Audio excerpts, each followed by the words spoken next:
ஒரு முரண்பட்ட செயல்பாடுகள் இன்னைக்கு நம்மளால பார்க்க முடியுது. ஒரு பக்கம் யுஏஇ என்று சொல்லக்கூடிய நாடு இஸ்ரேல் அமெரிக்காவுக்கு சார்புடைய நிலையில் இருந்து கொண்டு அன்சாருல்லாக்கள் மேல தாக்குதல் நடத்தக்கூடிய அந்த ஏர் ஸ்ட்ரைக்கு உதவி செஞ்ச நிலையை நம்ம பார்த்தோம்.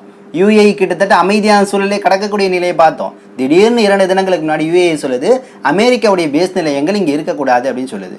உடனடியாக அந்த பேஸ் நிலையங்கள் வேறு இடத்துக்கு அமெரிக்காவுக்கே போகும்னு பார்த்தா பலஸ்தீனுக்கு ஆதரவாக இருக்கக்கூடிய கத்தாருக்கு அந்த பேஸ் நிலையங்கள் மாற்றப்படுகிறது. ஒரே குழப்பமா இருக்கு. கத்தார் எப்படி அனுமதிக்குது அப்படிங்கிற விஷயத்த.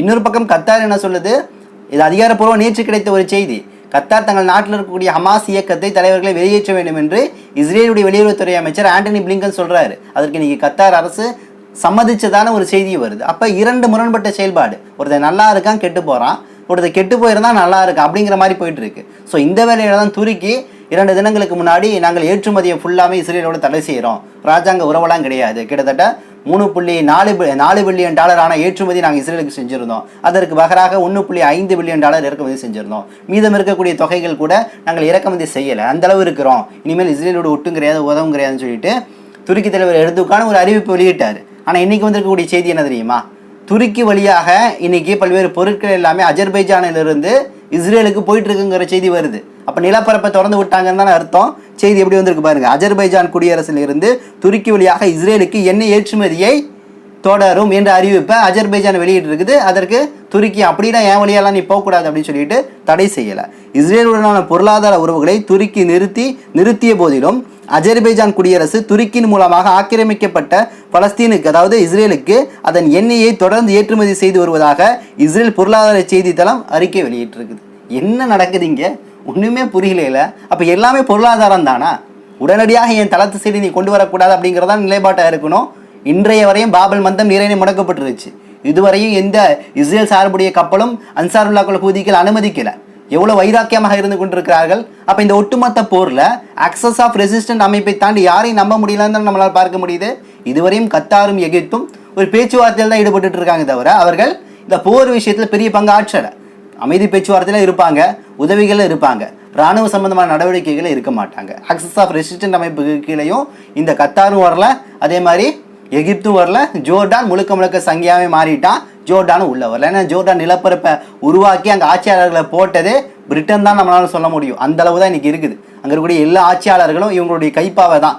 சொல்லப்போனால் செயற்கையாக அந்த நிலப்பகுதியில் உருவாக்கி, ஆற்று பகுதியாக இருந்த அந்த நிலப்பகுதியில் உருவாக்கி அங்கே ஆட்சியாளர்களை அவங்க போட்டு அவங்க சொல்றதை கேட்கணும் அப்படிங்கிறதான் இன்னைக்கு பிரிட்டனுடைய காலாதிக்கம் உருவாக்கி வச்சிருக்குன்னு பார்க்க முடியுது. மறுபக்கம் இஸ்லாமிய ஆட்சியாளர்கள் உலகத்தில், குறிப்பாக மேற்குலகத்தில் அதிகமாக செயல்படுறாங்க நம்மளால் பார்க்க முடியுது.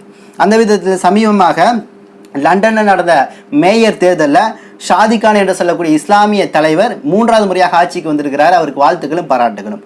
மறுபக்கம் அதே லண்டனில் இருக்கக்கூடிய ஒரு மாகாணத்தில் நடந்த ஒரு எலெக்ஷனில் ஒரு நபர் வின் பண்ணியிருக்காரு. இவர் பற்றி கிரீன் கட்சி, பச்சை கட்சி என்று சொல்லக்கூடிய கிரீன் பார்ட்டி என்று சொல்லக்கூடிய கட்சியுடைய தலைவராக இருக்கிறார். இவர் கிஃப்ட் அப்புறம் ஹரோக்கில் என்று சொல்லக்கூடிய 2 இடத்திற்கான எலெக்ஷனில் 3070 வாக்கு வித்தியாசத்தில் வெற்றி பெற்றிருக்கிறார். யாரை எதிர்த்துன்னு கேட்டீங்கன்னா தொழிற்கட்சியாக இருக்கக்கூடிய லேபர் கட்சியாக இருக்கக்கூடிய ஆரிஃபை எதிர்த்து வெற்றி பெற்றிருக்கிறார்.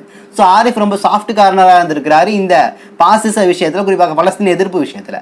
ஸோ இந்த சாதிக் அலி ஆட்சிக்கு வந்த பின்னாடி, அதாவது அந்த கிரீன் கட்சியுடைய அந்த இன்னைக்கு வெற்றி பெற்றக்கூடிய சாதிக் அலி இந்த பொறுப்புக்கு வந்த பின்னாடி சொல்றாரு, இனிமேல் நாங்கள் ஓய மாட்டோம், எங்கள் வாய்ஸ் அடங்காது, இனிதான் பலஸ்தீனுக்கு அதிகமாக குரல் கொடுப்போம், பலஸ்தீனுடைய எழுச்சிக்காக விடுதலைக்காக பாடுபடும் சொல்லிட்டு இன்னைக்கு அல்லாஹ் அக்பர் என்ற தக்பீர் முழக்கத்தோடு தனக்கு கிடைத்த பதவிக்கு இறைவனுக்கு நன்றி சொல்லி பலஸ்தீனுக்கான ஆதரவு போராட்டத்தை லண்டனில் ஒன்று சேர்ப்பதற்கான வேலையை இன்னைக்கு பொறுப்புக்கு வந்திருக்கக்கூடிய இந்த சாதிக் அலி என்று சொல்லக்கூடிய சகோதரர் செய்ய தயாராக இருக்காரு. அப்போ நிச்சயமாக அவருக்கு வாழ்த்துக்களும் பாராட்டுகளும் அல்லாஹ் மிகப்பெரிய ஹைரி அவருக்கு செய்ய வேண்டும். ஈரானை தொடர்ந்து யமனும் இன்னைக்கு பலஸ்தீனுக்கு ஆதரவாக உலகத்தில் பல்வேறு மாணவர்கள் எடுக்கக்கூடிய போராட்டத்தின் வழியாக வெளியேற்றப்படக்கூடிய சூழலில் அந்த மாணவர்கள் அமெரிக்காவாக இருக்கட்டும், பிரிட்டனு, பிரான்ஸு, எந்த நாடாக இருந்தாலும் சரி, கனடா, எந்த நாடாக இருந்தாலும் சரி, அங்கு வெளியேற்றக்கூடிய மாணவர்களுக்கு அவருடைய கல்லூரி படிப்பை தொடர்வதற்கான ஒரு வாய்ப்பை யமனும் ஈரானும் இன்னைக்கு வழங்கியிருக்கு. ஈரானில் இருக்கக்கூடிய 2 பல்கலைக்கழகங்கள், சீரம் என்று சொல்லக்கூடிய பல்கலைக்கழகம், மற்றொரு பல்கலைக்கழகம், இலவசமாக உங்களுக்கு ஸ்காலர்ஷிப் கொடுக்குறோம், உங்களுக்கு வீடு நாங்கள் தரோம், உணவு கொடுக்குறோம், அடிப்படை தேவைகளை செய்கிறோம், உங்களுக்கான எல்லா படிப்பு செலவும் ஏற்றுக்கிறோம், எங்கள் நாட்டுக்கு வந்துடுங்க, உங்களுடைய படிப்பு அங்கே யாராவது இல்லைன்னு சொல்லி மறுத்துட்டாங்கண்ணா அப்படின்னு சொல்லிட்டு ஈரான் வெளியிட்டுச்சு. இன்னைக்கு அன்சாருல்லாக்கள் ஹூதிக்கள் யமன் வாசிகள் இதே போன்ற ஒரு அறிவிப்பு வெளியிட்டிருக்காங்க.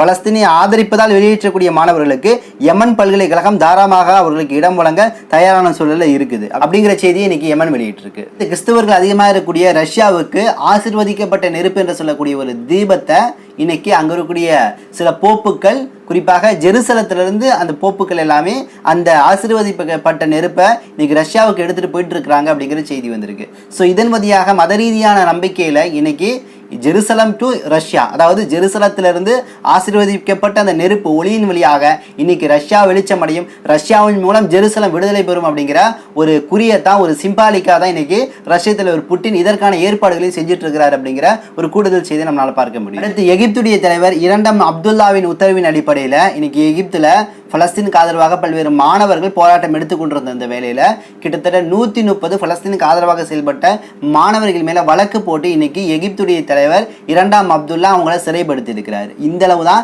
எகிப்துடைய நிலை இருக்கு. எகிப்து முழுக்க இஸ்ரேலுடைய அடிவதியாக தொடர்ந்து செயல்பட்டு கொண்டிருக்கிறது. இதில் மாற்றமே கிடையாது. அது காலம் முழுக்க அப்படி தான் இருக்கும் அப்படிங்கிறது ஆப்ரஹாம் அக்கார்டு என்று சொல்லக்கூடிய நார்மலைசேஷன் ஒப்பந்தத்தின் அடிப்படையில் கீழ் வரக்கூடிய செய்தியாக காணப்படுகிறது. இறுதியாக இந்தியாவுடைய மிகப்பெரிய ஒரு தயாரிப்பு இன்னைக்கு வெளியாயிருக்கு. இந்த தயாரிப்புக்கு மிகப்பெரிய பாதகத்தை ஏற்படுத்துமா சாதகத்தை ஏற்படுத்துமான்னு தெரியல. ஏன்னா ஆல்ரெடி முன்னாடி தயாரித்த ஒரு ட்ரோன், அதாவது ஹர்மஸ் 900 என்று சொல்லக்கூடிய ட்ரோன் இஸ்ரேலுக்கு ஏற்றுமதி செய்து அந்த கில்லர் ட்ரோன் எல்லாமே பலஸ்தீன் மக்களை கொல்வதற்காக இஸ்ரேல் பயன்படுத்துச்சு. இதற்கு வலுவான கண்டனங்கள் வந்துச்சு. இங்கே இருக்கக்கூடிய லேபர்கள், ஏற்றுமதி எக்ஸ்போர்ட் இம்போர்ட், அதாவது லோடு அன்லோடு செய்யக்கூடிய தொழிலாளர்கள்லாம் இதை ஏற்ற மாட்டோம், நாங்கள் இனப்படுகொலையுடைய பங்குதாரராக மாற மாட்டோம்னு சொல்லக்கூடிய அறிவிப்பெல்லாம் வெளியிட்டாங்க. இந்தளவு அந்த ட்ரோனுடைய உற்பத்தி இருந்தது. ட்ரோன் பார்த்தீங்கன்னா அதானியுடைய துறைமுகத்திலிருந்து உற்பத்தி செய்யப்பட்டுச்சு. அதானிக்கு உங்களுக்கு ஆல்ரெடி தெரியும், அதானி வந்து இஸ்ரேலில் இருக்கக்கூடிய இலேட் ஆகட்டும், அதே மாதிரி பார்த்தீங்கன்னா ஹைஃபா துறைமுகத்தில் ஒரு பங்குதாரராக இருக்குது அப்படிங்கிற செய்தி நம்ம வந்து பார்த்துருக்கோம். ஸோ அந்த அடிப்படையில் இன்னைக்கு மீண்டும் ஒரு விஷயம் வந்து இன்னைக்கு இந்தியா உருவாகி இருக்கு. இந்தியாவுடைய தனது முதல் வெடிகுண்டு இராணுவ ஆளில்லா விமானத்தை இன்று இந்தியா அறிமுகப்படுத்தியிருக்கு. அதாவது இந்தியா முதல் வெடிகுண்டு இராணுவ ஆளில்லா விமானத்தை அறிமுகப்படுத்தியிருக்கு.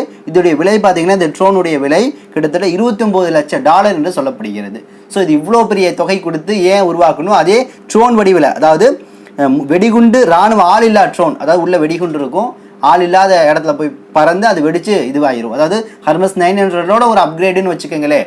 அந்த ட்ரோனை வந்து இன்னைக்கு இந்தியா உருவாக்கியிருக்கு. ஸோ இது தனது டிஃபென்ஸுக்காக உருவாக்கியிருந்தால் மகிழ்ச்சி, பிரச்சனை கிடையாது. ஏற்றுமதி அடிப்படையில் இஸ்ரேல் இதை வாங்கணும்னு நினைச்சு உருவாக்கியிருந்தால் மீண்டும் இந்தியாவிலேருந்து இதற்கான எதிர்ப்புகள் வரத்தான் செய்யும். ஏன்னா இது வியாபார சந்தை கிடையாது, இது இன அழிப்புக்கான ஒரு காலமாக இன்னைக்கு நிகழ்ந்து கொண்டிருக்கிறது. அந்த இடத்துல நாம் இந்த இன அழிப்பை தடுக்க கடமைப்பட்டிருக்கின்றோம். இன்னும் சில தகவலை திரட்டிக்கொண்டு இன்ஷா அல்லாஹ் விரைவில் வந்து உங்களை சந்திக்கின்றேன். நன்றி. அஸ்ஸலாமு அலைக்கும் வரஹ்மத்துல்லாஹி வபரகாத்துஹு.